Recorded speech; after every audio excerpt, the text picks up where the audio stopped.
Okay, we like to start on time. Welcome back to this drizzly day, those of you who were away. It wasn't too bad during spring break. At least we had some sun. But welcome back. We're very pleased to have Tonja with us today. Tonja's from Australia, where she got her JD, and then she came to the U.S. And got her PhD in political science at Stanford. And we don't give flowery introductions. She's extremely well published across a wide range of topics dealing with mostly the judicial branch. That's fair to say, right? And we're just very pleased to have her here.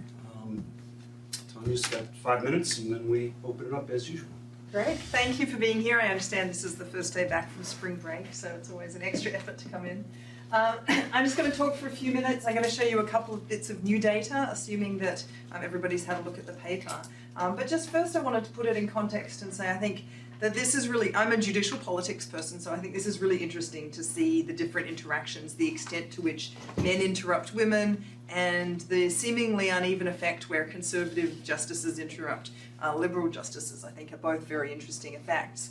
But I think it's interesting also beyond the judiciary, the idea that we know there have been all these studies in psychology and linguistics to show how much women are interrupted by men, but it's supposed to decrease as the woman becomes more powerful, and yet here we have the Supreme Court justices being interrupted consistently by their male counterparts, and also by the advocates, which is interesting because that's a clear power dynamic in the opposite direction, right? So you've got an inferior, a social inferior, interrupting regularly a female superior.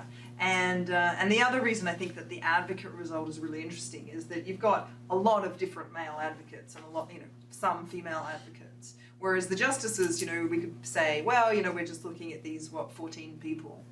But the fact that you've got all these advocates coming in and you see the same pattern repeated says, I think, that we're really onto something.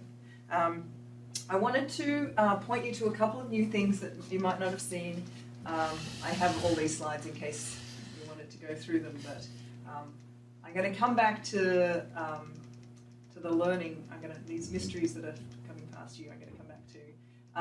But I just wanted to show you, here's the regression, and as I talked about in the paper, there is a real effect, but when you add in Justice O'Connor, the effect is not as reliable, and so I wanted to show the size of the effect. This is on the x-axis of ideology, Martin Quinn's score, and you can see that there's a consistent effect, but it's only differentiable for one small part of the ideological spectrum, which I think emphasizes the conclusion that we come to, that we need more data, that it's not enough just to look at the recent court, given the ideological the lack of variation in ideology and gender.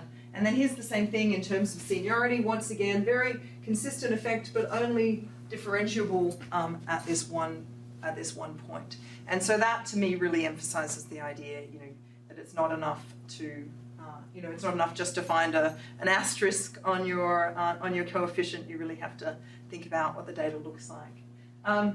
So the other thing I wanted to talk about in my couple of minutes is developing this idea of learning. And so we'll go back to this slide where you'll be familiar with from the paper, where we have this expected effect where women would be learning. And these are the tendency of women to say, can I ask, may I ask, or Mr. Drieben, Ms. whatever, as a sort of throat-clearing prefatory words that are very polite female register kind of speech. And so what I'm going to show you next is that I actually have data from the 1960s onwards, but I haven't had a chance to fully clean it up yet. So I didn't want to run my regressions on the interruptions looking at that data because I'm just not confident enough that it's clean. But in terms of the actual text, I can run tests because that's much more reliable. And so I'm going to show you what I found, because we can look at, for example, we can look at Ginsburg, and she doesn't look like she's showing learning, but we're looking just at the last 11 years of a long tenure, and so I wonder what does it look like earlier. And so this is what the data from earlier looks like. So this is Justice Kagan. This is actually when she's Solicitor General. So I haven't cleaned these up, even the graphs yet. So you'll see a number of the justices appear from when they're advocates. But it's a nice confirmation that this is right, because you don't expect the advocates to be saying, may I ask, can I ask, etc. And so if you just look at once she became a justice, she starts high and it looks like it's pretty consistently going down. She is gradually learning to stop being quite so polite. Justice O'Connor, similar effect, definite downhill. She starts off saying it quite consistently, and so these are the figure in the paper is just the actual number of times they say it. This is actually the rate of the number of speech episodes in which it occurs. And then this is Ginsburg. Once again, this is Ginsburg when she's an advocate in the 1970s. So ignoring that part of the graph, once again, you've got a pretty clear downward slope. There is some jumping around. It was funny, I was showing this to a friend of mine, and he said, what happened here? Did she get sick or something? And I said, oh, actually, yeah, she did that. She had cancer around that time. So I thought it was interesting that he didn't know anything about it, and he just immediately saw this pattern. So, but we do definitely have that same downward tilt. And once again, the jump right up from when she was an advocate. So I think that's really interesting. But now I'm going to show you some more troublesome problems for me. This is the Sotomayor once you put it in a rate. I was so excited when I saw the original picture that's in the paper, because it confirmed exactly what I thought. And then when you put it at rate, it doesn't show that effect at all. If I'd just been looking at Sotomayor, I would have thought, oh, well, that was my hypothesis. But actually, the hypothesis is really borne out for the other female justices and not for Sotomayor. So I think I have to think a bit more about that, like whether it's just, the amount that she was speaking.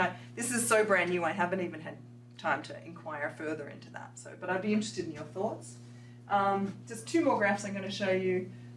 This is, I think, one of the most interesting ones. So this is Rehnquist. This is once again when he was an advocate. So this one doesn't count. 1972 is when he started, and so he starts off very low, and then what happens in 1986? He becomes the Chief Justice, and then he becomes much more polite. So people have said of Rehnquist that he became more conciliatory. He certainly became more moderate on ideology scores once he became Chief Justice. And so I think this is really interesting, both in terms of his behaviour, but also that when we think about this register, this sort of more polite, less powerful way of speaking, here's Rehnquist becoming more powerful, but he also seems to perhaps recognise that he needs to maybe take on a role that's more conciliatory. So not necessarily to use that power in terms of power language of talking over the top of people as much. I'm going to have to look into Rehnquist to see the pattern of his interruptions to see whether they change over time. That has to wait until I've sort of tidied up the data a bit more. And then this is the other one. Most of the men are just flat.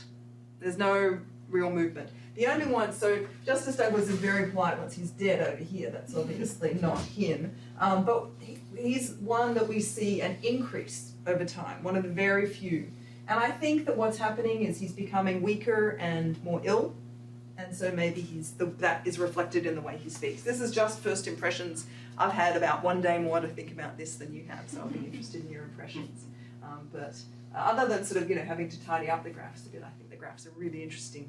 And so I'm thinking that there's actually a lot more to play around with this. I'm interested in looking at different types of language that would be more or less ideological, for example, if I can think about that and then test that. I think there's a lot to be done here on the language side of things as well.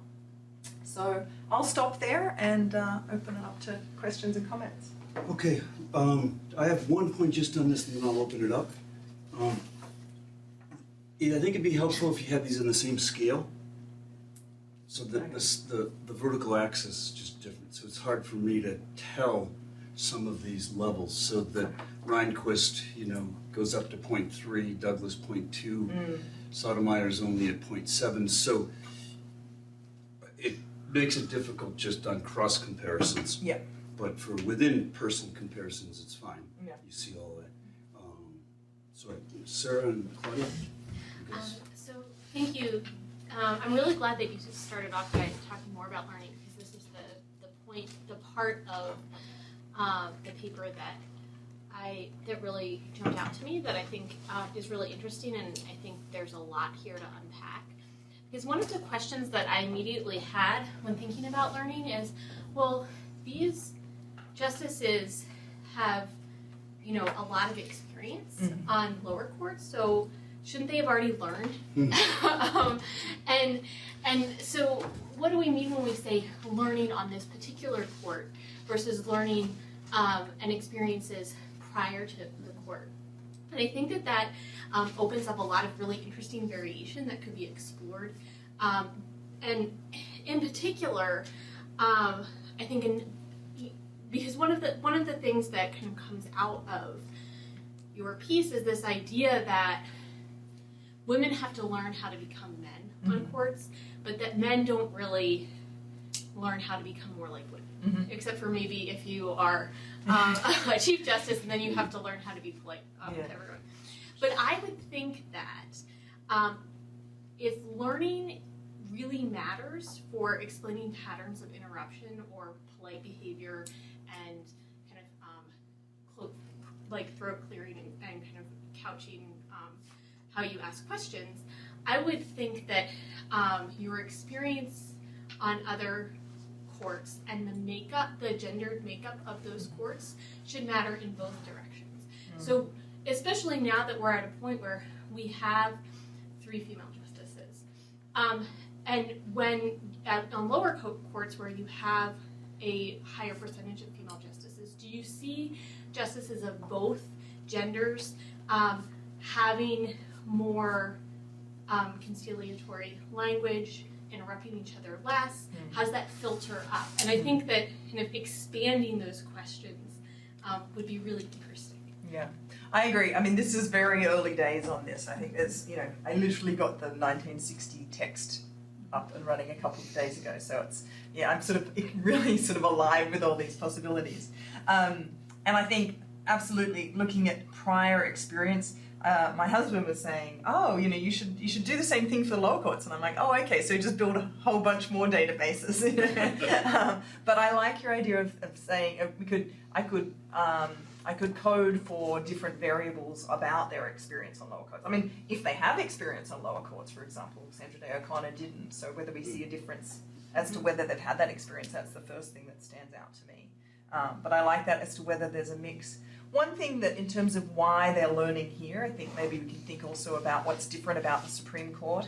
The fact that you have 9 justices, 8 of whom are very actively in the mix, and you only have 1 hour of oral argument. I think a lot of lower courts don't have the same time constraints, so there's not the argy-bargy due to having to sort of get your questions in the 60 minutes. So I think there's a lot to think about there in terms of what's different about the court, or maybe it's whether it's just the salience of the court and people are just much more, I've got to get my point in. Also maybe a difference that could be coded for, looked into is the way that conferences run. I think a lot of what we see at oral argument is the result of the way conferences run now, in that the justices can't talk to each other. They don't really talk at all. They write each other these little notes. It's fairly unusual that they talk. And at conference, ever since Rehnquist was Chief Justice, conferences run in a much more restrictive way. Because Rehnquist was basically a legal realist and didn't believe that there was much point having discussion. People weren't going to change each other's minds. And so it was just basically go down the line, say how you're going to vote. And so Justice Kagan actually said this to me, that what she's doing, every time we have a justice come to Northwestern, I always ask them, what are you doing at oral argument? It doesn't matter, are you trying to convince yourself? And Justice Sotomayor came and she said, well, I'm testing out my toughest questions for the side that I think I'm already tending towards. To which I thought, well, wouldn't you ask more questions of the side that you ultimately vote for, which is not the case.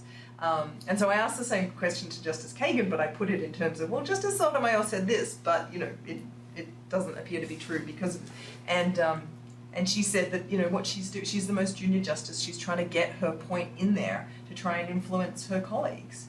And so I think maybe looking at the way different lower courts have interactions might change, what their oral arguments look like as well, and so what they're used to. So that might be another way Supreme Court is different. Tanya, I really enjoyed reading your paper. paper. Thank you. Beautifully prepared. It was just like a story. And I do research in Latin America, and on one occasion I was working about what are the drivers for passing legislation and giving that in the Supreme Court and the legislation, sorry. And I was thinking whether some of those variables actually can be applied to this context. For example, taking into account the salience of the issue that has been discussed. Yeah. And I don't know how to operationalize that in this context, but there are certain issues that tend to be more salient, and also how to take into account time, pressure for getting into a decision. Because if I am discussing something and we know that there is a pressure for us to have a decision on this, probably I am going to avoid interrupting someone else. And also probably to control for the number of cases that they have to decide on a particular day or on a particular week. Because also probably in the political science legislation, it is called, what do they call it, a committee load, how many cases they have to decide on. So I don't know if in this case it might be applicable, how many cases per week they have to discuss. I guess that they have an agenda that they put out over there for everyone to see it, so how many cases. Right. So this is just maybe that can be transferable, those variables, into this particular case. These are really interesting suggestions. The number of cases I don't think is so important because they only ever do 2 cases in one day. Okay. And they're limited to an hour except under exceptional circumstances. And so that's fairly regularized. So I don't expect a lot of variation there. The salience issue I do think is very important. And often political scientists use measures of salience of cases. They control for that. And we have those measures. There's 2 different ones. One's the New York Times, whether it appears on the front page of the New York Times. Okay. And then roll call also has a different measure of salience. I can't remember what it's based on. But I was going to put that control in, but then I decided there's actually too much variation that could be associated with something like salience. So, for example, if you are if they have these 2 oral arguments on a given day, and if you have an oral argument that's not particularly salient, but it comes after a really heated debate, then there could sort of really be spillovers in terms of interruptions. So what I decided to do is put in fixed effects by docket instead. And I think that is a way of controlling for salience, but also controlling for these sorts of spillovers. So I'd be interested to see whether people think that that's the right or wrong approach.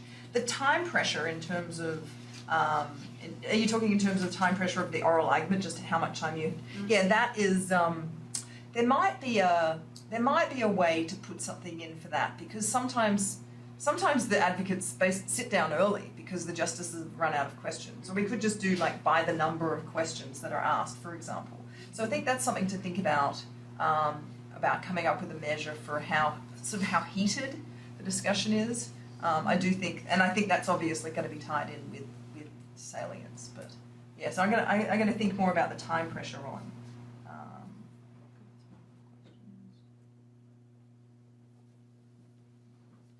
Bill. Yeah, thanks. This is such a joy to read, and thanks for giving us a pre-publication peek at this article. 2 quick questions. One is, I cannot recall, and I'm asking if you recall, when oral argument got shortened to an hour. It's and you've got now that you have the data from 1960 forward. Will you be able to capture that effect in terms of did it have an impact on interruption frequency? So that's question 1. I'll hold the other.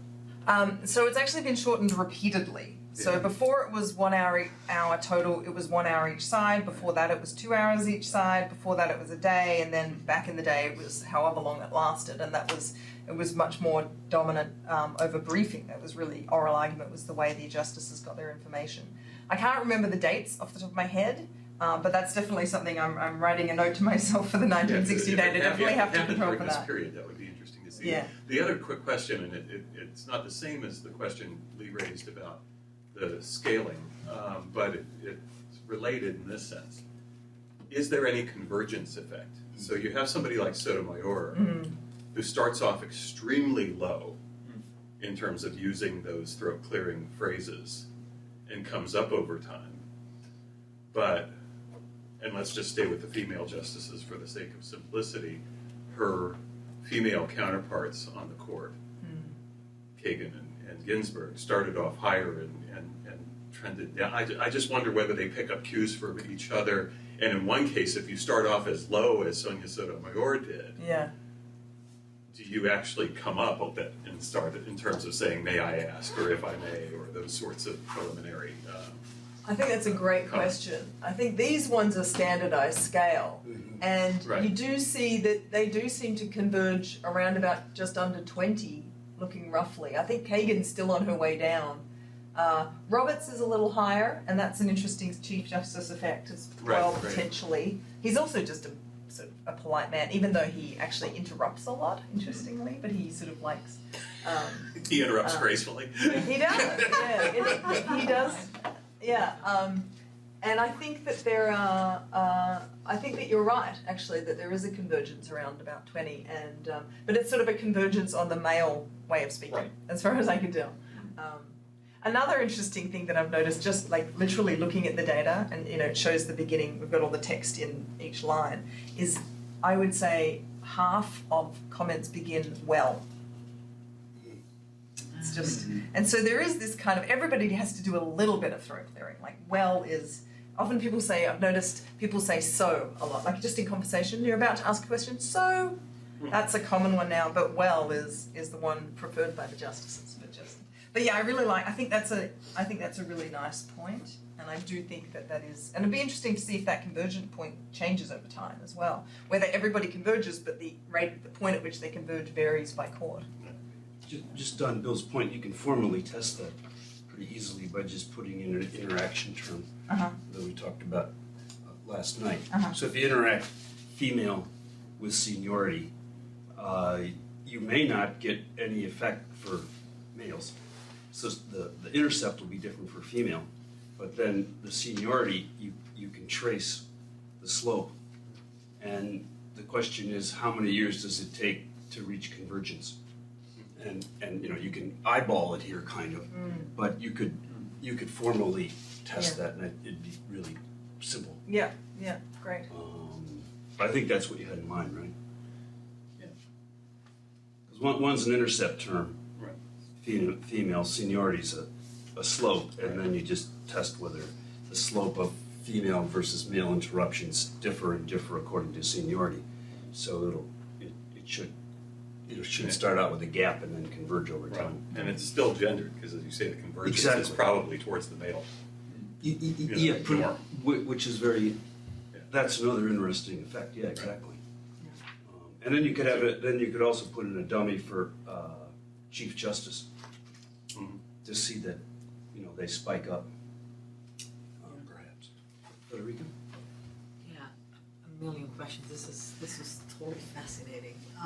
So you mentioned at some point what I'm I guess what really caught my attention is the way that you search for these episodes of interruption. So I have a few questions about that. One, at some point you mentioned the idea that there are power-driven interruptions, or some sort of like what Bill was saying, like more nice ways of interrupting. Is there any way you can tell the difference? And that somehow leads to the second question, which is you're searching for patterns of short initial comments that have specific characteristics. I guess I'm just trying to figure out if this is enough for gendered in the literature that you kind of discuss at the beginning of the paper. You talk about very specific words that are associated with more masculine or more feminine. But this seems to be a qualitatively different way of showing gender patterns of speech. And so I was interested in the way that you are kind of hypothesizing the causal effect. And the last question, how many times do people tell interrupters to shut up? Yeah. you show that at some point it's like I think it's Sotomayor, I'm not sure, or Kagan that says like, no, let me finish my point. Yeah. How often does that happen?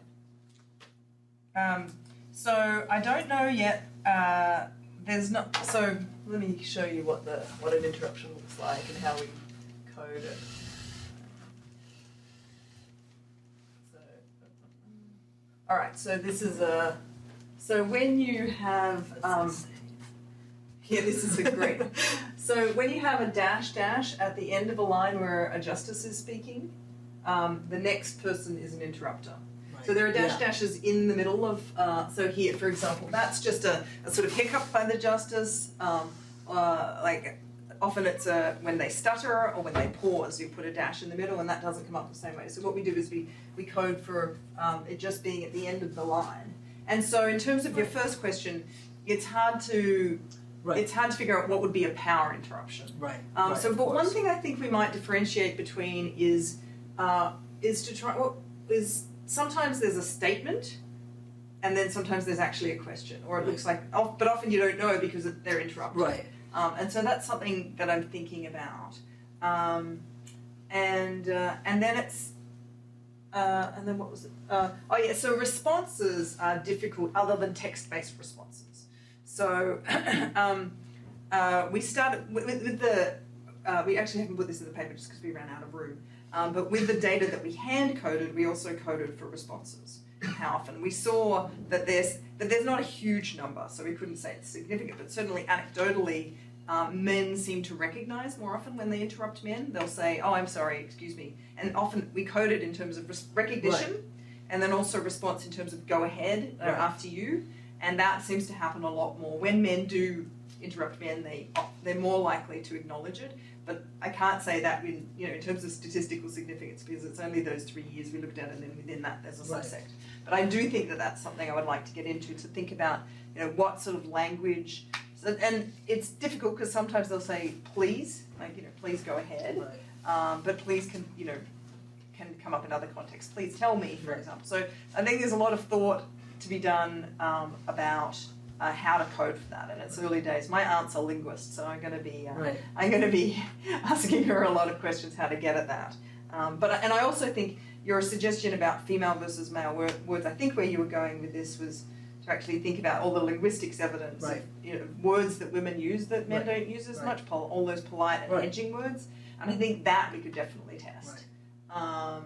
And perhaps we could test different contexts in which, like, after an interruption, is somebody less likely to use those words, those sorts of things. But and then in terms of people actually saying, no, let me finish, there are examples here. Let me finish my point. That's right. But it's actually fairly rare. What happens more often is that they just talk louder, and then eventually somebody gives in. But and then we see, let me see if I can find an example. You'll see this sort of thing where justices will just sort of push ahead. Right. So you're being interrupted, and then and a lot of instances but it's often the person who interrupts who pushes ahead and wins. Like Justice Kennedy is notorious for this. He really just will talk really loudly over whoever it is he's interrupting.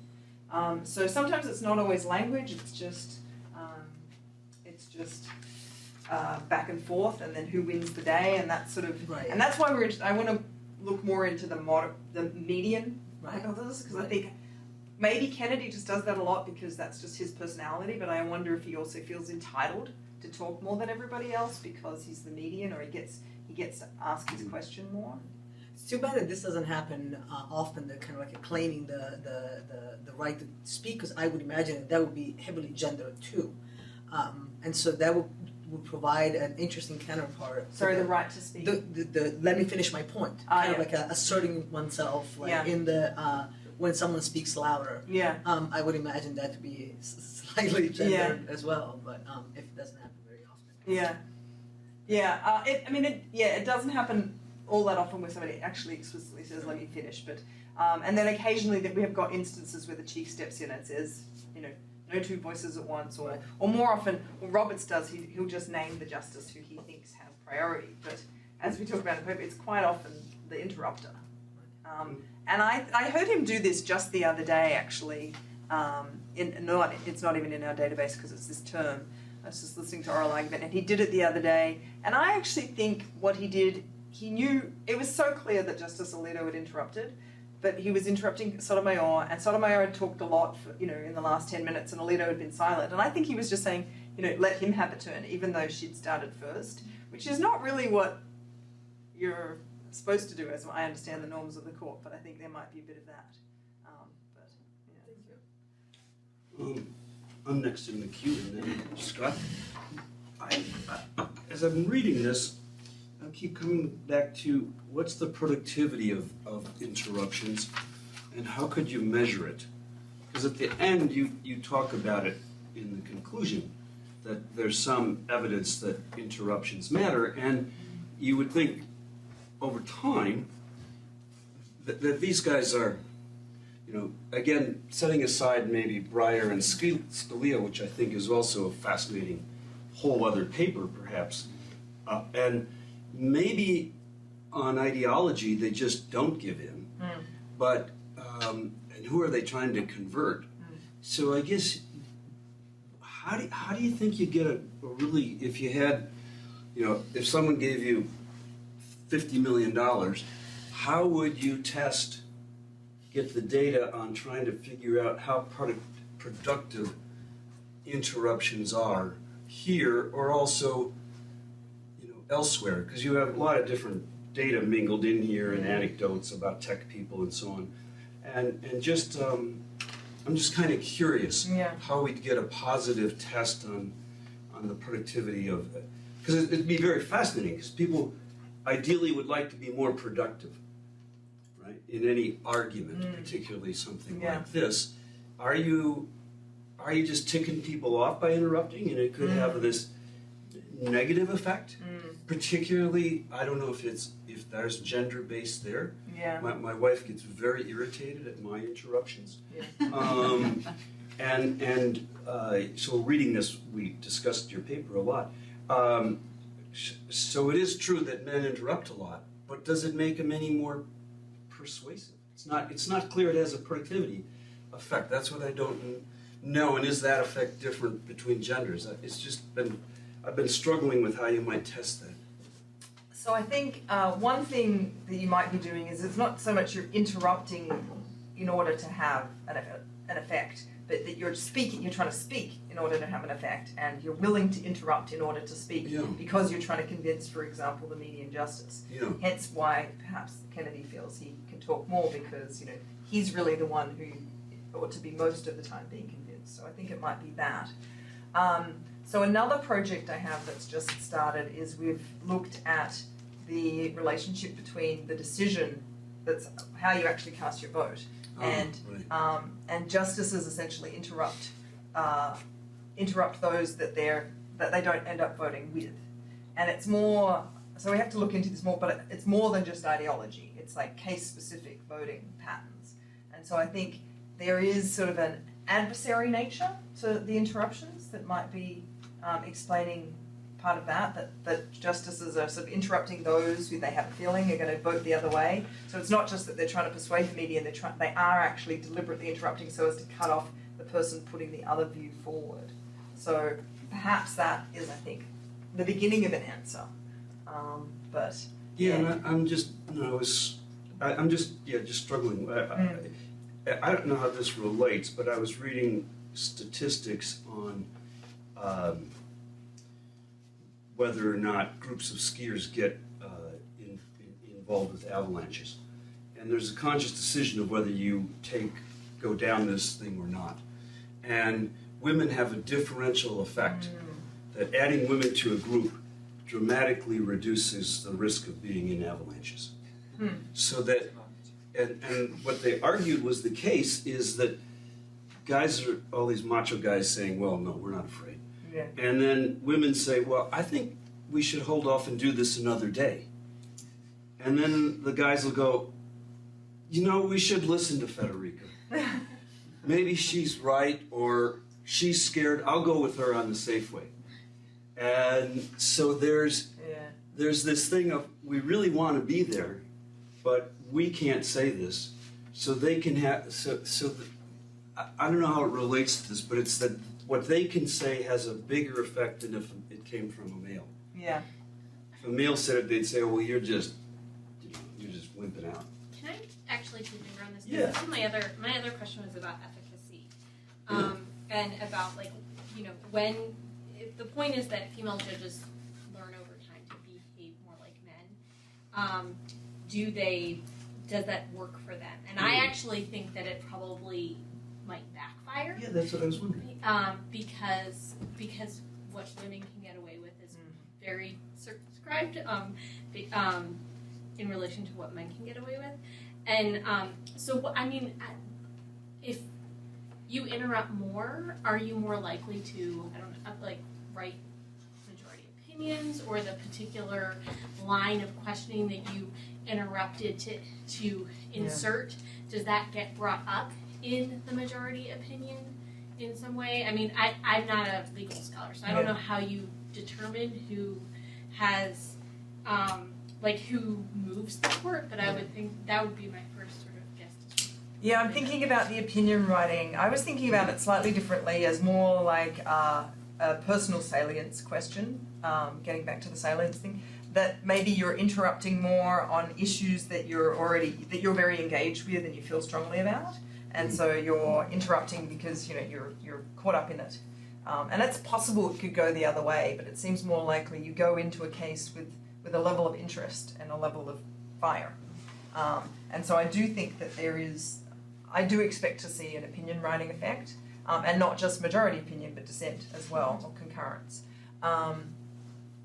So I am looking into that, but in terms of, you're viewing it kind of the opposite way around in terms of efficacy, and I hadn't really thought of it in those terms. That the power, and I'm trying to figure out what your theory is, that the power of your interruptions actually gives you the power over the opinion because you've displayed to the court I guess I don't quite see how it. So if the point is that you interrupt to make a point that might move others. Right, yeah. Right? Yeah. Then does that bring you, does that point that you actually show up in some form in the opinion, or are you asked to write because you've asserted yourself as being like that, you brought people over to your side? I don't know because I don't study court, so I don't know how you study efficacy, but that was just as an uninformed. It's very hard to know who was on your side before the interruption. I think that's hard to get at. But it's interesting to think about. And yet, getting back to sort of, you know, what's the purpose of your interruption? Is it just to speak, or is it to interrupt? Is it to disrupt versus to speak, to have the floor? And certainly, I mean, the Scalia-Breyer, we haven't talked about the Scalia-Breyer effect, but I think a lot of Scalia's interruptions of Breyer were just bomb throwing, was just to try and disrupt him. And I do think that was a big part of that. And so, I do think I have to give it some thought as to how to differentiate between those two elements. But I do think that's really interesting in terms of what your purpose is. But I also I agree with you in terms of backfiring. So if you look at Sotomayor, for example, who actually speaks at sort of a median rate in terms of number of words and number of speech episodes, and she's often referred to in ways, you know, this sort of feisty Latina, you know, and people talk about how domineering she is. And even though she doesn't interrupt anymore, she doesn't talk anymore, but I think she is, you know, fairly strong. You know, won't cede ground in the way that I showed you just there. But I think that the perception of her compared to, you know, Kennedy, for example, who's the most disruptive in many years, and that's just, you know, if a woman interrupts even less than a man, she'll still be seen as interrupting more. I mean, in terms of a woman becoming more like a man, I was talking more in terms of the words used, But I do think that there's probably a tendency over time to just interrupt more as well.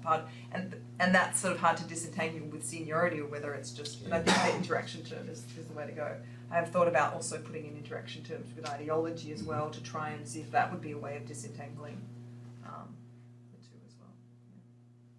Scott, you were in the queue, I think? Absolutely, yeah. No, what a cool paper. I'm so sorry to miss the initial presentation and discussion there, but I just had a quick question, and this might be totally on a tangent that either might have interested now or maybe just way down the road, but it seems like a lot of what we're talking about is pretty cultural and linguistic that can really vary country to country, and I'm wondering if you thought about doing similar analyses in other common law Supreme Courts like Canada, even Australia, just to see how some of those differ, even countries that share a common language to an extent, and I'm wondering how the interruptions could vary and what that could help describe, if that would be useful or not. Yeah. I'm just curious how that might fit into your research agenda.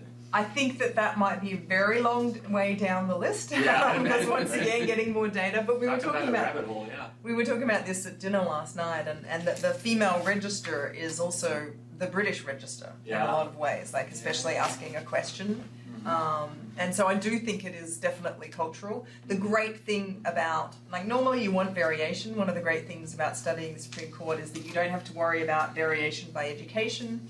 You don't have to worry very much about variation by region either. There is a little bit of, or age or anything like that. So you've got this sort of culturally homogenous group, and so you can narrow down some of your confounds that you need to be concerned about. But I do think if you studied other courts, I think that there's probably people more qualified than me to do the comparative side of things. Sure.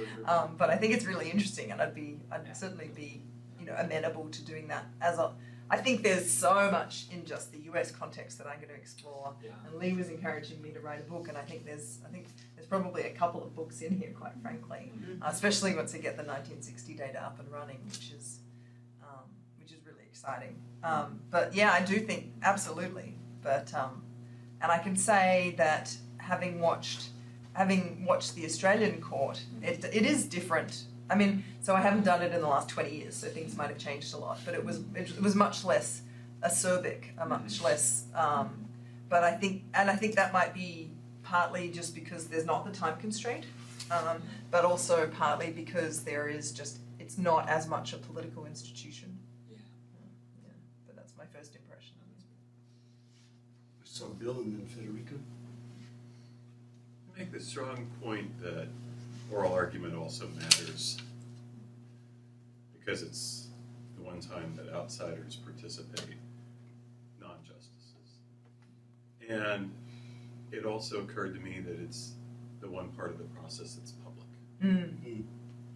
And I wonder, again, at the risk of sending you off in search of another database, the extent to which press coverage of oral argument might be impacted by the interruption patterns among the justices, and maybe it isn't. Yeah. And it's a small, attentive public, and there's only a few media outlets that regularly cover oral argument, Times, NPR, places like that. But to the extent that you're disrupting, diverting the narrative, taking the discussion another place within a very tight time frame of 30 minutes each side, do you also impact the way in which oral argument is covered and presented to the public? I think that's a fantastic question. I don't know how to answer it. No, you'd have to do But content analysis on media coverage of oral arguments and then see if you can find And then correlations. see a relationship between those. So, Yeah. but this is why God made graduate students. So, Yeah, that's the thing. Unfortunately, at law schools, you don't have graduate students. So, I know. I think that that's probably another possible explanation as to what they're doing is they're performing.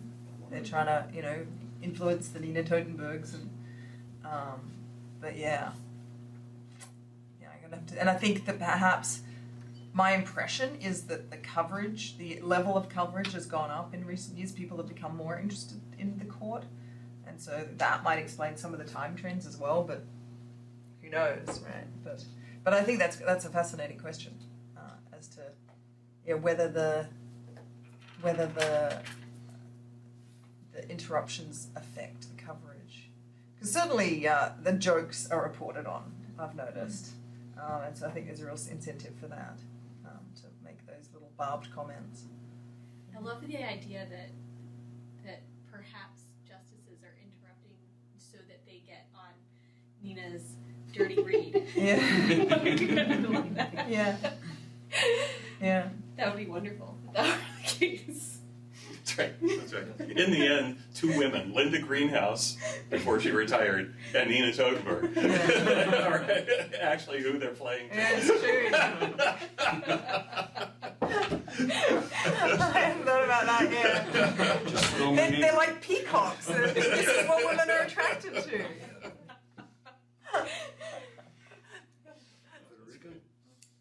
Yeah, no, sorry, didn't want to interrupt.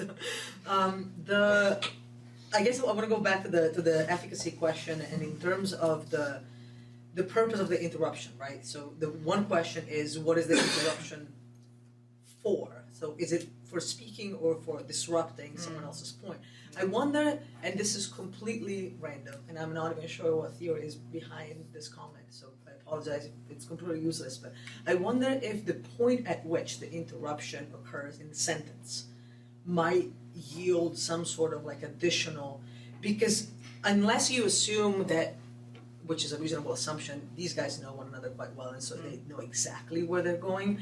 The disruption will occur when the person who's speaking is going somewhere that is relevant, right? And so well or Mr. Whoever will not really give you a sense of right. But I don't know. Sorry, this is just I think that's a good point, and that's why when we did the two points I think to note about that. One is this graph is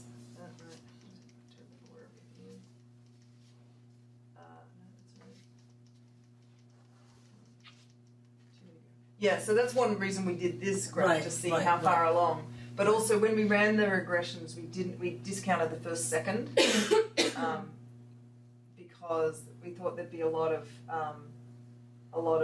wells, yes, and and it could be that there's, so these are based on transcripts, and the transcripts are pretty reliable in my experience. But two people speak at the same time, you've got to choose who to put down. So if it was just a well and a yeah or whatever, one word and then somebody else spoke. So we didn't want to overcount, and so we discounted the first second.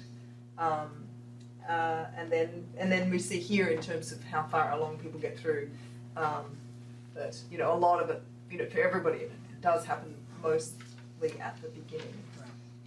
I don't know if that's really responsive to your. No, but that tells you something. Unless you assume that they know exactly what is going on as soon as someone opens their mouths, which is a reasonable but perhaps not a completely satisfying assumption.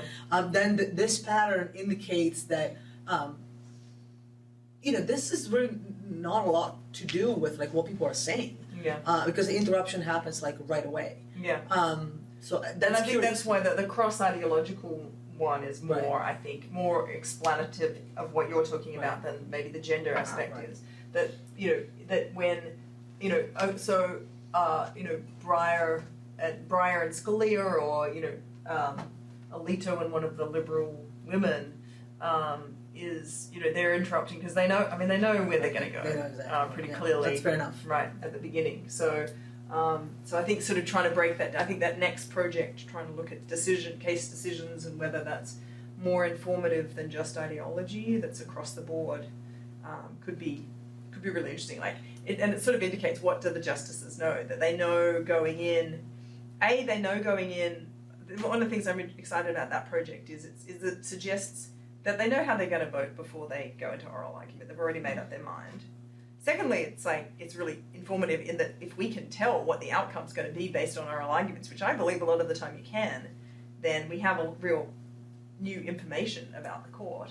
But it also means if the justices are interrupting each other very early on in their statements based on how each are going to vote in the case at hand, then they know what the other justice is going to do as well. And so it sort of gives us, it puts a slightly different spin on what's going on between the justices as well.